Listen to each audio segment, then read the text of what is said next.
ensayar rápido, no sabes por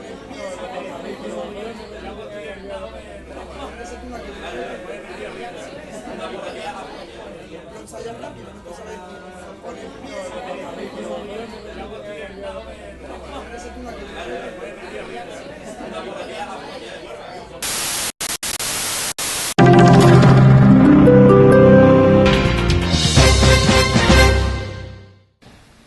Hello, welcome again to Civil Discourse Now. I'm Mark Small. And I'm Paul Ogden. This is April 7th, 2012. We are coming across the internet to you from Big Cat Books at 6210 Cornell Avenue. It's located in the Broad section of Indianapolis. Paul, describe the show. Well, Mark, the show is Civil Discourse Now. It's a show that talks about local, state, national, and international politics. We try to bring a civil discussion to the issues where we're not talking over one another and interrupting one another. And today we're going to discuss whether a declaration of war is necessary for the United States to engage in the use of military forces.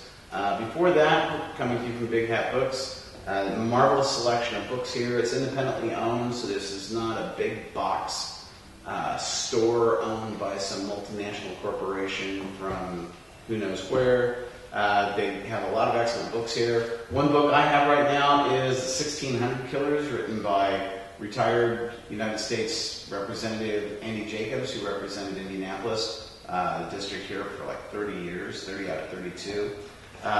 There are books that are kind of offbeat.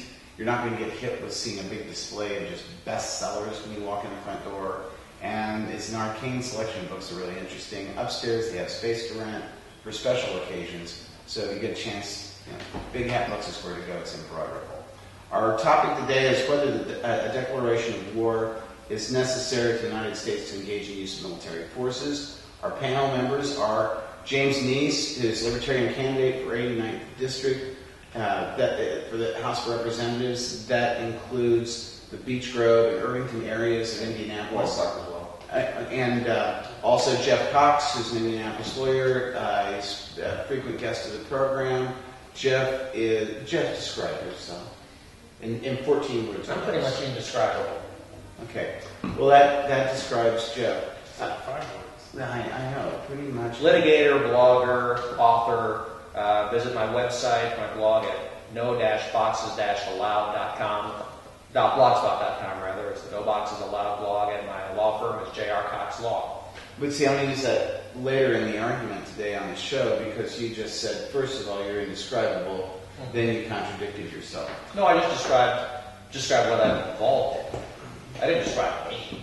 Okay, so now you're saying what I didn't hear you say. Anyways, James, in terms of this topic, whether a declaration of war is necessary for the United States to engage in the use of military force, give us your take on that and describe your position. Okay. Well, it depends if you're talking about an actual invasion where you're actually going to occupy it, like a 1941 situation with Japan. Are you actually going to declare war on constitutional grounds, or are you just going to send troops as a form of peacekeeping or aid-related situation? My greatest concern with any deployment of troops anywhere is very much a globalist agenda. So when I look at situations where the AFL-CIO and the State Department are in places such as Colombia, or in places such as Tunisia, or in places in Egypt, that are essentially handing out Gene Sharp literature to counter-revolutionary all these different military forces that are there, with Gaddafi and with the socialists in Colombia, that most of these wars tend not to be an actual war of security, but a war of where I'm just going to send these troops here to kind of depose a regime to put these pro-corporate, pro-American forces in there for my own country's benefit. So my argument was, not to, it's okay to send troops if there's some sort of attack or some sort of deterrent or strategic advantage, like with nuclear weapons or with chemical weapons, for a deterrent. But, when these people like the politicians, the president, the Congress would send these troops over to these places that there's no involvement, there's no security threat. Is Colombia really a security threat? Is Tunisia really a security threat for the United States? You have to kind of look at it like an issue of why are we over there in the first place? Are they over there for their own military gain, or are they over there for corporate interests?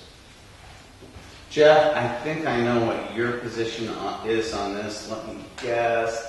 Go ahead. I disagree. Well said. And because your positions are indescribable, you need not embellish. But go ahead. I would ask because we're doing a show on that one. Oh, okay.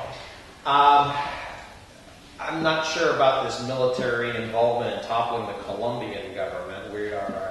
Actually, the Colombian government's a friend. We've sent advisors over there to help their military fight off narco rebels who are backed by Venezuela and their Marxist government under Hugo Chavez.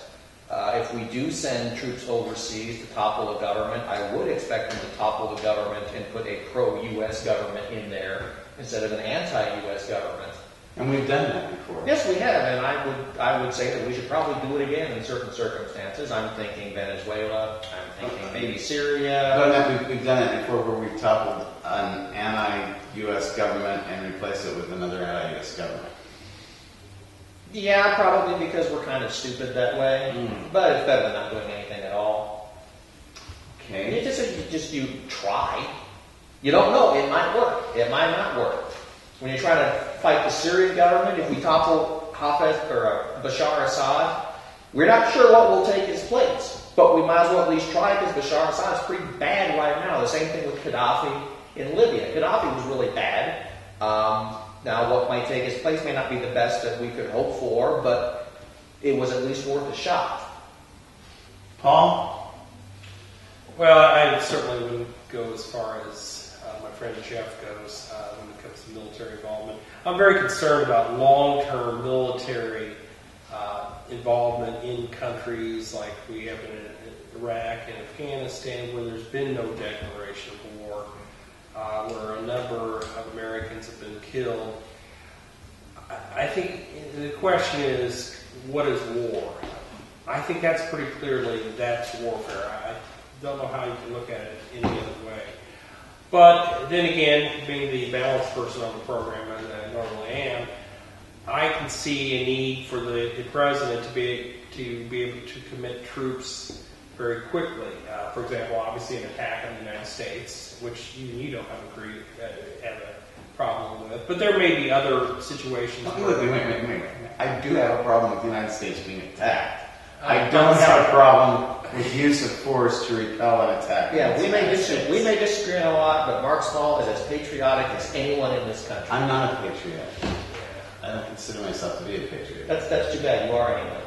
So, anyway, but that I can see a need, but we haven't had a declaration of war since World War II. We've obviously been involved in military action since then, Korea, Vietnam, and recently Afghanistan and Iraq twice. Those should have been declared wars in my book, or they should have been a vote on. So that's my position, very reasonable, balanced position as well.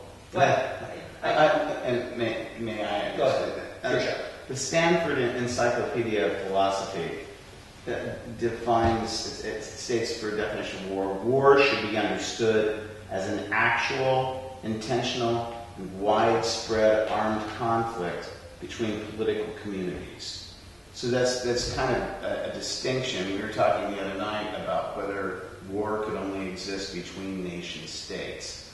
And so I think we are talking today within the context of the United States, so obviously it's a political entity. The second part is whether there is something that's intentionally being done by that country and by our country in military context.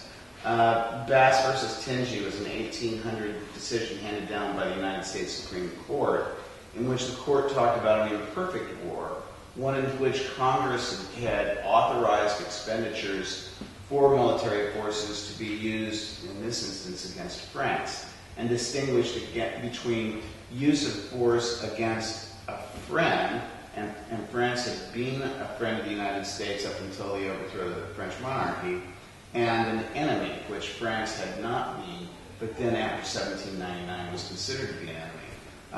I think that when we talk about using military forces here, my concern is long-term also, but it's short-term. And it's not just with, as precious as our American lives are, it's the lives of the people in the places where we go. And I don't believe that, first of all, who's going to commit the forces to some type of involvement? The president is the commander-in-chief.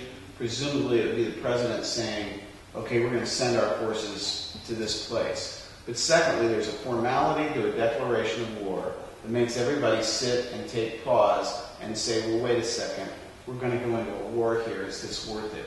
Because it involves a lot of money. Corporations make money off of armed conflict, so they like armed conflict. It involves a lot of lives, and it involves a lot of serious consideration that when you say, as Foghorn Leghorn used to say, as you know, this means war. When you state it that way, That was people Bugs stop. No, it was Foghorn Leghorn said that. It was also Bugs Bunny. Well, he maybe Bugs Bunny, but he plagiarized it from Foghorn Leghorn. But when you say we're declaring war, there's a seriousness to it and a consideration and a reflection that's absent from something like the Tonkin Gulf Resolution. That was how we got into Vietnam, or some of the other resolutions that we've gone through. Yeah, and virtually every armed conflict has a resolution. They have not taken the step of declaring war, and the resolutions almost do come after the fact. That the president has committed troops, and whenever the president commits troops initially, it's usually a very popular thing that's done. And the Congress doesn't want to say no, but they don't pass a declaration of war. They do a resolution saying, okay, we authorize, almost after the fact, to try to protect their power to declare war. They don't want to say that we have no role in the process. But that's the fact that's happening. Well, we've only had 5 wars. The United States has only fought 5 formal wars. The so-called revolution was a rebellion. We weren't a nation state, so we couldn't declare war as such. War of 1812 was first. That was like a tie. The Mexican-American War, that was just an invasion and wiping out Mexican forces in areas of land that we wanted. The Spanish-American War was using a pretext of the battleship Maine blowing up to take Cuba, Puerto Rico, Philippines, and several, I think, Guam. World War I, we were losing money by that point of the war, because we were selling munitions and supplies to both Germany and France, more so to France and England than to Germany. But our profits started going down when the war started just losing money. So we jumped in thinking we would resolve things. Well, the Germans also torpedoed the Lusitania. Well, they did, but that really was not the Now, you can argue that we put the Lusitania in that position to be torpedoed. Yeah, because we were sending military material overseas to support the Germans. But I think it's a stretch to say that we entered World War I simply because we were starting to lose money on the war. Well, we were, but okay. But then World War II, we were legitimately. We had a legitimate cause to attack the Japanese because they attacked our naval base, Pearl Harbor, and so we declared war against them within 3 days. Yeah. Germany had a treaty with Japan that required Germany to declare war against any country that declared war against Japan, and so Germany declared war against us. Italy had a similar treaty with Germany. Tripartite. Yeah, but then we've been supplying England with war material for the years leading up to that. So there have only been 5 wars declared by the United States. Well, only one of which you support, World War II. Well, yeah, we were 4-0-1. Actually, 1812 was we were invaded. We're getting towards the end of segment 1, and we'll be back in just a couple minutes.